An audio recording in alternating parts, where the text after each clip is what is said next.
Sir எனக்கு வந்து appendix இருக்குமோன்னு டவுட்டாக இருக்குது. எனக்கு அடிக்கடி ரைட் சைடு அப்டமனில் பெயின் இருக்கா மாதிரி இருக்குன்னு நிறைய பேருக்கு டவுட் இருக்கும். இப்போ நீங்கள் உங்களுக்கு அப்பெண்டிக்ஸ் பெயின் இருக்குன்னு சஸ்பெக்ட் பண்ணுறீங்கன்னா ஃபஸ்ட்டு கிளினிக்கலாக இந்த சிம்டம்ஸ்லாம் இருக்கும்.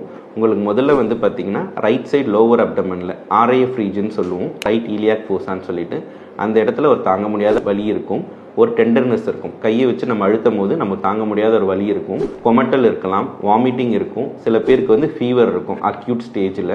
அப்போ வந்து நம்ம என்ன பண்ணலாம்னா ஒரு அல்ட்ராசவுண்ட் அப்டமன் எடுத்து பார்க்கும்போது அதில் வந்து நம்மளுக்கு அப்பெண்டிக்ஸ் இன்ஃப்ளேம் ஆகிருக்கா, சுற்றி இன்ஃப்ளமேஷன் இருக்கா, சுற்றி தண்ணி தங்கியிருக்கான்னு சொல்லிட்டு கண்டுபிடிக்க முடியும். இந்த அப்பெண்டிக்ஸ் வந்து சப்போஸ் நம்மளுக்கு அல்ட்ராசவுண்டில் சரியாக தெரியலனா சிடி ஸ்கேனில் கண்டிப்பாக நம்மளுக்கு நல்லா தெரியும். இதில் நம்ம என்ன பார்ப்போம்னா அப்பெண்டிக்ஸ் வந்து ஸ்டார்டிங்லேயே இன்ஃபெக்ஷன் இருக்கும் போதே அதை நம்ம ட்ரீட் பண்ணிட்டோம்னா பிரச்சனை இருக்காது. நம்ம அதை அப்படியே விட்டுட்டோம்னா சப்போஸ் அது பழுத்து ரப்சர் ஆகிடுச்சும் போது தான் நம்மளுக்கு அது பெரிய ப்ராப்ளம் ஆகும்.